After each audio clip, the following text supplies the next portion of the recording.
Stephanie Howard, and I am doing the introduction for Lab 8. In physics, momentum is defined as mass in motion. When two objects interact in a collision, momentum is always conversed. The total momentum before the collision is equal to the total momentum after the collision. Kinetic energy, however, is not conversed. In an elastic collision, the objects bounce off of each other with almost no permanent deformation and almost no energy loss. In an inelastic collision, the objects deform and lose energy to heat, sound, and internal energy, and sometimes they even stick together. In this lab, we investigated both types of collision using Pasco carts on a low-friction track. By comparing momentum and kinetic energy before and after each collision, we were able to determine what quantities remained constant and what quantities changed. A real-life example of this concept is a game of pool, billiards. When two pool balls collide, they behave very close to an elastic collision, and momentum transfers cleanly from one ball to another. However, when the car crashes into a wall, the car crumples, heats up, makes sound, and loses kinetic energy. This is an example of a highly inelastic collision. This lab recreates those same principles on a smaller and safer scale so that the conversion of momentum and the loss of conversion of kinetic energy can be observed and measured directly.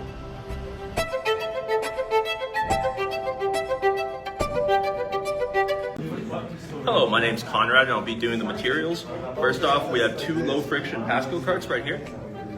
And they have wheels on the bottom and they have built-in sensors that are Bluetooth connected to a computer. This will be the first time we'll be using these materials. They have magnets on one side and they have Velcro strips on the other. And they weigh about 0.2 kilograms per.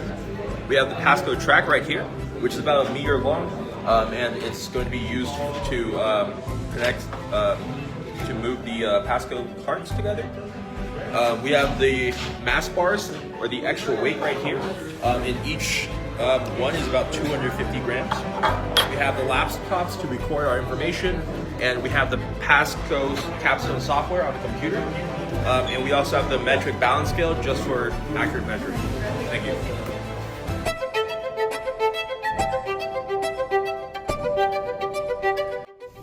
Hi, my name is Gregorio Olivas. And my name is Conrad Su, and we'll be doing the procedure. So for the procedure, we set up the Pasco track on a flat table and connected our sensors to Pasco capstone via the Bluetooth. Next, we measured the mass of each cart, which were empty, using the scale, and recorded these values, which were 0.2 kilograms each. The carts both have Velcro and magnets on each side, which will either cause the carts to stick together or to repel to each other. Next, we added the mass bars to one cart when running the different massive trials, and we re-measured the mass of that cart. Next, we aligned one cart at each end of the track, making sure that the sensor would clearly record both carts moving towards each other.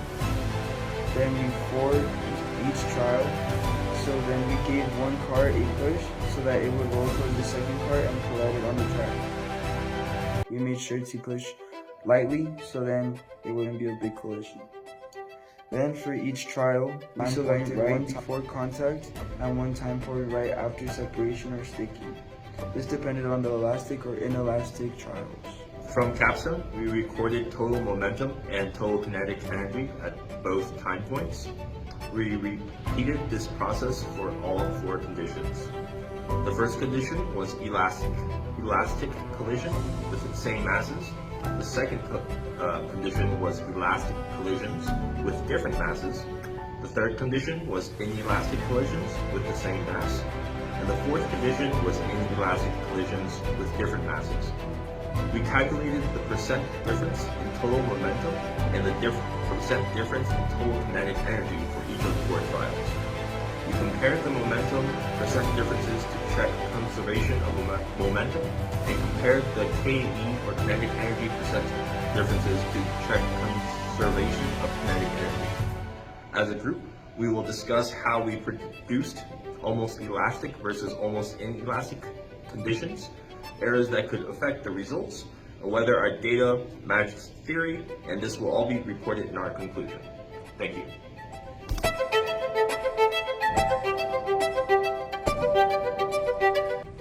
Hello, my name is Jorge Valdez, and today we're doing our data analysis for Lab 8.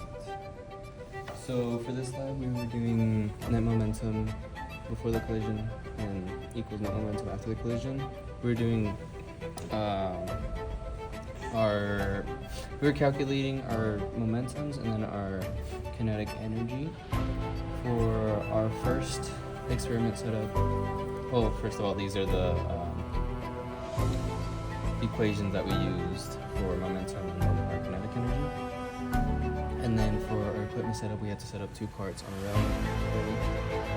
And for our first one, we did elastic collision with 2 objects with the same mass. And then here were some of the results that we got for our blue ones for before and after, and our red one before and after values for momentum, kinetic energy was before and after, and these were our totals. And then for our graph that we got, this is for the elastic collision one. This was right before the collision, this was right after, and that's where we got these numbers from. And then for inelastic collision, we had, let's see, it's this graph right here, so before and then after the collision. And then, yeah, that was it for the same one. Hi, my name is Santiago Arras. I'll be going ahead and explaining the second part to our data analysis. So coming over here.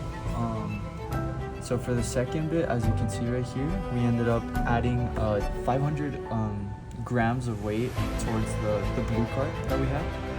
And so, as you can see, we did kind of, in the same weight, we had a very similar momentum and kinetic energy, but with this bit, you can see that there's quite a significant bit of a difference compared to without the weight.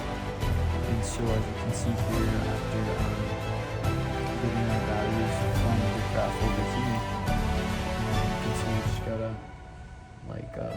like 12 kilograms of momentum, and the graph is quite different, how it shoots up differently than the other color ones. But doing that, we went ahead and we did our percent difference, and we did get quite a significant margin of percent difference after plugging in the percent difference equation. And so that was for our elastic. And jumping over to our inelastic, we got quite lucky. Most of it was pretty much the same. When the carts collided, it basically just caught each other, and the weight kind of just pushed it a little bit further down, but very little bit. We didn't use too much force when we collided them together.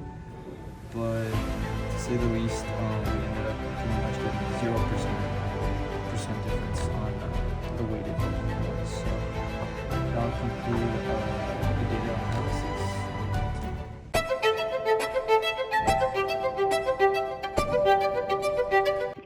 Hello, this is Kason Kelly, and I'm doing conclusion for Lab 8. In this experiment, we explored how momentum and kinetic energy behave during different types of collisions, both elastic and inelastic. Our main objective was to determine whether momentum and kinetic energy are conserved before and after collisions between 2 carts of the same or different masses. According to the law of conservation of momentum, the total momentum of a system should remain constant if no external forces act on it. However, kinetic energy is not always conserved, especially in inelastic collisions. From our data, we observed that in both elastic and inelastic collisions, momentum was nearly conserved, meaning the total momentum before and after the collision stayed very close to the same value. This supports the theoretical principle that momentum is conserved in all types of collisions. However, when comparing kinetic energy, we noticed a clear difference. In the elastic collisions, kinetic energy was mostly conserved, The values before and after were very similar. In contrast, during the inelastic collisions, kinetic energy noticeably decreased. This loss of kinetic energy likely transformed in other forms, such as heat, sound, or deformation energy when the carts stuck together. There were several sources of error that might have affected our results.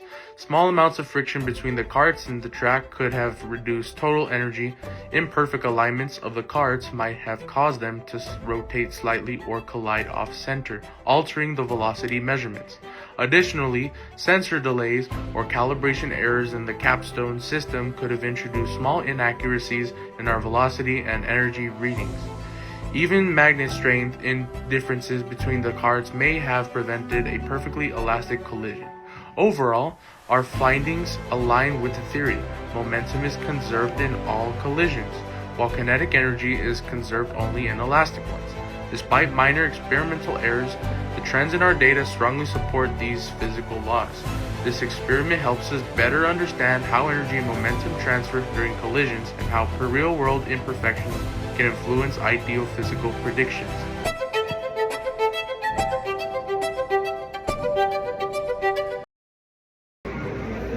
Hi, my name is Gregorio Olivas, and I'm going to go over the credits. So Steph did the introduction, Casey did the conclusion, Conrad did the materials and the procedure, Jorge and Santiago did the data analysis, and I did the procedure and all of the editing. Thank you.